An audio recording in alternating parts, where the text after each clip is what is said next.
ಭಯಾನಕ ಡೀಮನ್ ಕಾಣುತ್ತದೆ. ಆಗ ಮಿಯಾ ತನ್ನ ಮನೆಗೆ ಸೇರಿಕೊಂಡು ತನ್ನ ಪ್ರಾಣ ಉಳಿಸಿಕೊಳ್ಳುತ್ತಾಳೆ. ನಂತರ ಗಾಯಗೊಂಡಿರುವ ಕೈಗೆ ಬ್ಯಾಂಡೇಜ್ ಹಾಕಿಕೊಳ್ಳುತ್ತಾಳೆ. ಮರುದಿನ ಮಿಯಾಗೆ ಅದರಿಂದ ಏನೂ ನೋವಾಗುವುದಿಲ್ಲ. ಹಾಗಾಗಿ ಕೈಯಲ್ಲಿರುವ ಬ್ಯಾಂಡೇಜ್ ಬಿಚ್ಚಿದಾಗ ಕೈಯಲ್ಲಿ ಗಾಯವಿಲ್ಲವಿರುವುದನ್ನು ಕಂಡು ತುಂಬ ಶಾಕ್ ಆಗ್ತಾಳೆ. ಆದರೆ ನಾನು ಕಂಡಿದ್ದು ಭ್ರಮೆಯ ಎಂದು ಯೋಚನೆ ಮಾಡಿ ಇದರ ಬಗ್ಗೆ ನಾನು ತಿಳಿದುಕೊಳ್ಳಲೇಬೇಕು ಎಂದು ನಿರ್ಧಾರ ಮಾಡ್ತಾಳೆ. ಆಗ ಡಿಟೆಕ್ಟಿವ್ ಅನ್ನು ಮೀಟ್ ಮಾಡಿದಾಗ ಮಿಯಾ ಆ್ಯನಬೆಲ್ ಕೇಸ್ ಫೋಟೋಸ್ನ ಕೇಳಿದಾಗ ಅದನ್ನು ಆತ ಕೊಡುತ್ತಾನೆ. ಆಗ ಅದನ್ನು ನೋಡಿದ ಮಿಯಾಗೆ ಆ್ಯನಬೆಲ್ನ ಚಿಕ್ಕ ವಯಸ್ಸಿನ ಫೋಟೋ ಕಾಣುತ್ತದೆ. ಆಗ ಮಿಯಾ ಇದೇ ಹುಡುಗಿಯನ್ನು ನಾನು ಮನೆಯಲ್ಲಿ ನೋಡಿದ್ದು, ಅಂದರೆ ನಾನು ಕಾಣುತ್ತಿರುವುದು ಭ್ರಮೆಯಲ್ಲ ಅಂದುಕೊಳ್ಳುತ್ತಾಳೆ.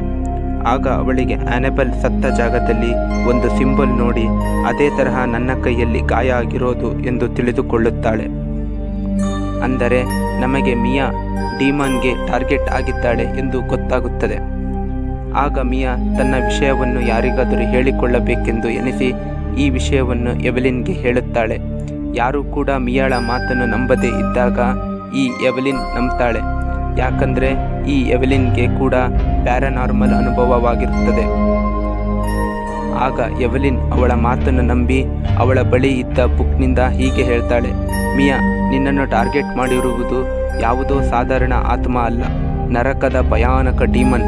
ನಿನ್ನ ಮನೆಯಲ್ಲಿರುವ ಯಾವುದೋ ಕರ್ಸ್ ವಸ್ತುವಿನಿಂದ ಈ ಡೀಮನ್ ನಿನ್ನ ಮನೆಯಲ್ಲಿ ಸೇರಿಕೊಂಡಿದೆ. ಈಗ ಅದಕ್ಕೆ ನಿನ್ನ ಆತ್ಮ ಬೇಕು.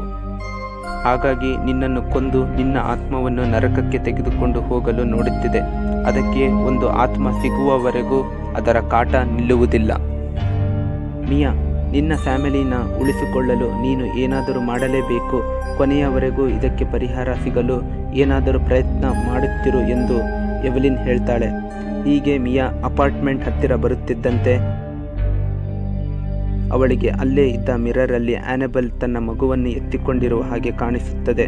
ಆಗ ಗಾಬರಿಯಾಗಿ ನೋಡಿದಾಗ ಮಗುವಿದ್ದ ಸ್ಟ್ರೋಲರ್ ಬಳಿ ಒಂದು ಟ್ರಕ್ ಬರುತ್ತಿರುತ್ತದೆ.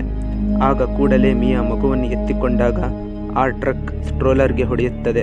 ಹೀಗೆ ಮಿಯಾ ಅವರ ಮಗಳನ್ನು ಕಾಪಾಡಿಕೊಳ್ಳುತ್ತಾಳೆ.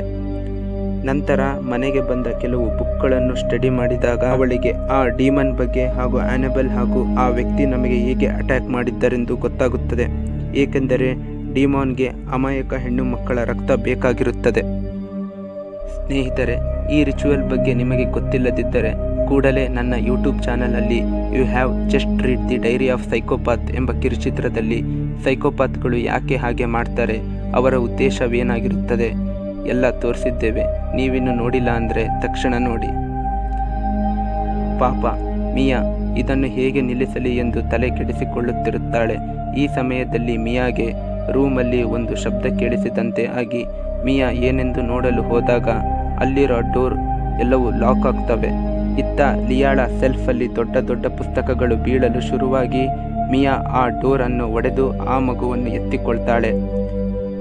ಈ ಸಮಯದಲ್ಲಿ ಅಲ್ಲಿಯೇ ಇದ್ದ ಆ್ಯನಬೆಲ್ ಡಾಲ್ ಎದ್ದು ನಿಂತಾಗ ಅದನ್ನು ನೋಡಿದ ಮಿಯಾ ಕಿರಿಚಿದ ಕೂಡಲೇ ಮನೆಗೆ ಬರುತ್ತಿದ್ದ ಜಾನ್ಗೆ ಅವಳ ಧ್ವನಿ ಕೇಳಿಸುತ್ತದೆ. ಕಿರುಚಾಟ ಕೇಳಿ ಓಡಿ ಬಂದು ನೋಡಿದಾಗ ಮನೆಯ ವಸ್ತುಗಳೆಲ್ಲ ಇದ್ದ ಜಾಗದಲ್ಲಿ ಇರುವುದಿಲ್ಲ. ಆಗ ಅವನಿಗೆ ನಂಬಿಕೆ ಬರುತ್ತದೆ, ಈ ಮನೆಯಲ್ಲಿ ಏನೋ ಸಮಸ್ಯೆ ಇದೆ ಎಂದು. ಆಗ ಜಾನ್ ಕೂಡಲೇ ಚರ್ಚ್ನ ಫಾದರನ್ನು ಕರೆಸಿ ನಡೆದ ವಿಷಯ ಹೇಳಿದಾಗ ಆತ ಆ ಡಾಲ್ ಅನ್ನು ನೋಡಿ ಅವರಿಗೆ ಹೀಗೆ ಹೇಳ್ತಾನೆ, ನಿಮ್ಮ ಸಮಸ್ಯೆಗೆ ಮುಖ್ಯ ಕಾರಣ ಈ ಡಾಲ್ ಅನ್ನು ಒಂದು ಮಾಧ್ಯಮದ ರೀತಿ ಉಪಯೋಗಿಸಿಕೊಂಡು ನಿಮ್ಮಲ್ಲೊಬ್ಬರನ್ನು ತನ್ನ ವಶ ಮಾಡಿಕೊಳ್ಳಲು ನೋಡುತ್ತಿದೆ ಈ ಡೀಮನ್. ಚಿಂತೆ ಮಾಡಬೇಡಿ, ನಾನು ಇದನ್ನು ತೆಗೆದುಕೊಂಡು ಚರ್ಚ್ಗೆ ಹೋಗುವೆ. ಚರ್ಚಲ್ಲಿ ಇದ್ದರೆ ಈ ಗೊಂಬೆಯ ಪವರ್ ಕಮ್ಮಿಯಾಗಿ ಇದರ ಕರ್ಸ್ ಹೋಗುತ್ತದೆ ಎಂದು ಫಾದರ್ ಜಾನ್ ಮಿಯಾಗೆ ಹೇಳುತ್ತಾನೆ. ಇದಕ್ಕೆ ಅವರು ಸರಿ ಎಂದು ಒಪ್ಪಿಕೊಂಡು ಫಾದರ್ ಅಲ್ಲಿಂದ ಹೊರಡುತ್ತಾನೆ. ಫಾದರ್ ಅದನ್ನು ಕಾರಿನಲ್ಲಿ ಇಟ್ಟು ಹೋಗುತ್ತಿರುವಾಗ ಅವನಿಗೆ ಯಾರದೋ ಮಾತು ಕೇಳುತ್ತಿರುತ್ತದೆ. ಇದಕ್ಕೆಲ್ಲ ಹೆದರದ ಫಾದರ್ ಚರ್ಚ್ ಬಳಿ ಬಂದಾಗ ಅವನಿಗೆ ಆ್ಯನಬೆಲ್ ಆತ್ಮ ಕಾಣುತ್ತದೆ. ಇದಕ್ಕೆ ಹೆದರದೆ ಫಾದರ್ ಸೀದಾ ಚರ್ಚ್ ಒಳಗೆ ನುಗ್ಗಲು ಯತ್ನಿಸಿದಾಗ ಫಾದರ್ನ ಯಾರೋ ಚರ್ಚಿಂದ ಹೊರಗೆ ಬಿಸಾಕಿ ಬಿಡುತ್ತಾರೆ.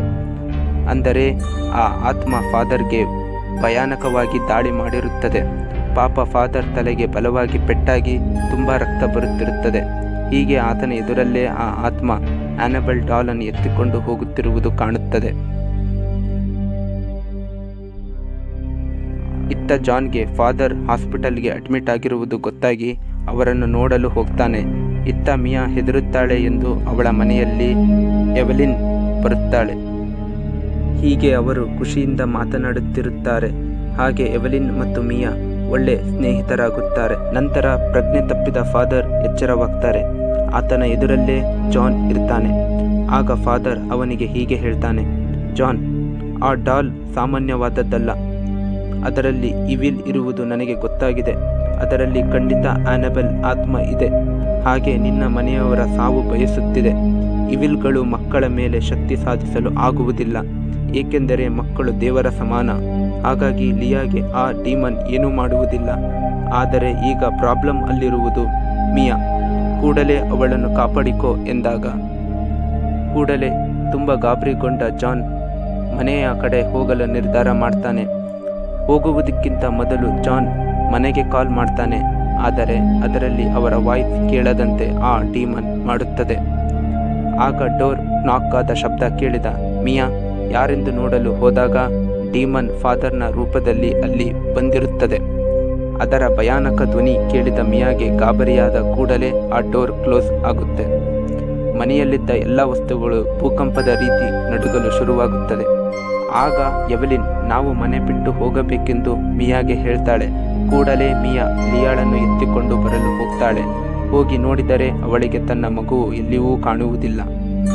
ಆಗ ಮಿಯಾ ಎವೆಲಿನ್ ಬಳಿ ಬಂದಾಗ ಎವೆಲಿನ್ ಅನ್ನು ಮನೆಯಿಂದ ಹೊರಗೆ ಹಾಕಿದ ಡೀಮನ್ ನಂತರ ಡೋರ್ ಕ್ಲೋಸ್ ಆಗಿ ಡೋರ್ ಲಾಕ್ ಆಗುವ ಹಾಗೆ ಮಾಡುತ್ತದೆ. ಆಗ ಮಿಯಾ ಅಳುತ್ತಿರುವ ಮಗುವನ್ನು ಹುಡುಕುತ್ತಿರುತ್ತಾಳೆ. ಏನೇ ಮಾಡಿದರೂ ಮಗುನ ಅಳು ಕೇಳುತ್ತೆ ಹೊರತು ಮಗು ಕಾಣುವುದಿಲ್ಲ. ಆಗ ಅವಳಿಗೆ ಮನೆಯಲ್ಲಿರುವ ಆನಬೆಲ್ ಡಾಲ್ ನೋಡಿ ಶಾಕ್ ಆಗುತ್ತೆ. ಇದು ಮತ್ತೆ ಇಲ್ಲಿಗೆ ಹೇಗೆ ಬಂತು ಎಂದು ಯೋಚನೆ ಮಾಡ್ತಾಳೆ.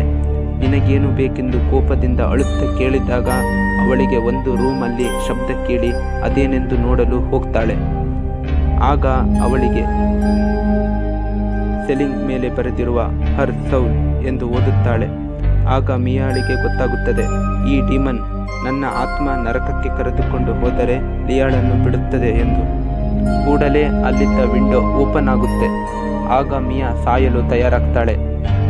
ಇನ್ನೇನು ಮಿಯಾ ಆನಬೆಲ್ ಡಾಲ್ ಹಿಡಿದು ಸಾಯಬೇಕೆಂದು ನೋಡಿದಾಗ ಅಷ್ಟರಲ್ಲೇ ಜಾನ್ ಮತ್ತೆ ಎವೆಲಿನ್ ಅಲ್ಲಿಗೆ ಬರ್ತಾರೆ.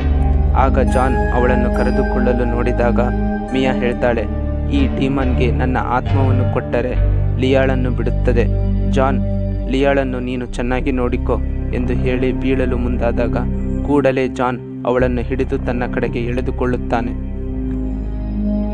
ಆಗ ಮಿಯಾ, ನನ್ನ ಮಗುವನ್ನು ನಾನು ಉಳಿಸಿಕೊಳ್ಳಬೇಕು, ನನ್ನನ್ನು ಬಿಡಿ ಎಂದು ಕೂಡಲೇ ಅವರಿಗೆ ವಿಂಡೋ ಬಳಿ ಆನಬೆಲ್ ಡಾಲ್ ಹಿಡಿದು ನಿಂತಿರುವ ಎವೆಲಿನ್ ಕಾಣ್ತಾಳೆ. ಆಗ ಅವರು, ಈ ಕೆಲಸ ಮಾಡಬೇಡಿ ಎಂದಾಗ, ನಿನಗಾಗಿ ನನ್ನ ಆತ್ಮ ತ್ಯಾಗ ಮಾಡುತ್ತಿರುವೆ, ನೀವೆಲ್ಲ ಚೆನ್ನಾಗಿ ಇರಬೇಕು, ನಿನ್ನ ಬದಲು ನನ್ನ ಆತ್ಮವನ್ನು ಡೀಮನ್ಗೆ ಕಳಿಸುತ್ತಿರುವೆ ಎಂದು ಕೆಳಗೆ ಬಿದ್ದು ಎವೆಲಿನ್ ಸತ್ತು ಹೋಗ್ತಾಳೆ. ಅವಳು ಸತ್ತ ಕೂಡಲೇ ಅವರಿಗೆ ತನ್ನ ಮಗು ಕಾಣುತ್ತದೆ ಹಾಗೂ ಎಲ್ಲ ಸಮಸ್ಯೆ ಬಗೆಹರಿಯುತ್ತದೆ. ಆಗ ಸೀನ್ ಚೇಂಜ್ ಆಗುತ್ತೆ. ಕೆಲವು ತಿಂಗಳ ನಂತರ ನಾವು ಒಂದು ಆಂಟೆ ಸ್ಟೋರಲ್ಲಿರುವ ಆನಬೆಲ್ ಡಾಲ್ ಅನ್ನು ನೋಡ್ತೀವಿ. ಅದೇ ಸ್ಟೋರ್ಗೆ ಒಂದು ಮಹಿಳೆ ಬಂದು ಆ ಸ್ಟೋರ್ ಓನರ್ ಜೊತೆ ಮಾತನಾಡುತ್ತಾಳೆ. ನನ್ನ ಮಕ್ಕಳಿಬ್ಬರು ನರ್ಸ್ ಆಗಿದ್ದಾರೆ, ಅವರಿಗೆ ನಾನು ಒಂದು ಗಿಫ್ಟ್ ಕೊಡಬೇಕು ಎಂದು ಹೇಳಿದಾಗ ಅವಳಿಗೆ ಆನಬೆಲ್ ಡಾಲ್ ಸಿಗುತ್ತದೆ. ಇದನ್ನೇ ಪ್ಯಾಕ್ ಮಾಡಲು ಹೇಳುತ್ತಾಳೆ. ಸ್ನೇಹಿತರೆ, ಅವಳು ಹೇಳಿದ್ದ ಅವಳ ಮಕ್ಕಳೆಂದರೆ ಮೂವಿಯ ಮೊದಲ ಸೀನಲ್ಲಿ ಎಡ್ ಅಂಡ್ ಲೋರಿನ್ ಜೊತೆ ಮಾತನಾಡುತ್ತಿದ್ದಾರಲ್ಲ ಅವರೇ. ಇವರ ಕೇಸ್ ಅನ್ನು ಅವರು ಸಾಲ್ವ್ ಮಾಡಿ ಆ ಗೊಂಬೆಯನ್ನು ಅವರು ಅಕಲ್ಟ್ ಮ್ಯೂಸಿಯಂನಲ್ಲಿ ಇಡುತ್ತಾರೆ. ಅಲ್ಲಿಗೆ ಆನಬೆಲ್ ಮೂವಿ ಎಂಡ್ ಆಗುತ್ತದೆ. ಇನ್ನು ಆನಬೆಲ್ ಯಾರು, ಅವಳ ಅಪ್ಪ ಅಮ್ಮ ಯಾರು, ಇವಳು ಈ ಮನೆಗೆ ಹೇಗೆ ಕಾಲಿಟ್ಲು ಅಂತ ಮುಂದಿನ ವಿಡಿಯೋದಲ್ಲಿ ಹೇಳ್ತೀನಿ. ತುಂಬ ಧನ್ಯವಾದಗಳು ವಿಡಿಯೋ ನೋಡಿದ್ದಕ್ಕೆ. ಮುಂದಿನ ವಿಡಿಯೋದಲ್ಲಿ ಮತ್ತೆ ಸಿಗೋಣ. ನಮಸ್ಕಾರ.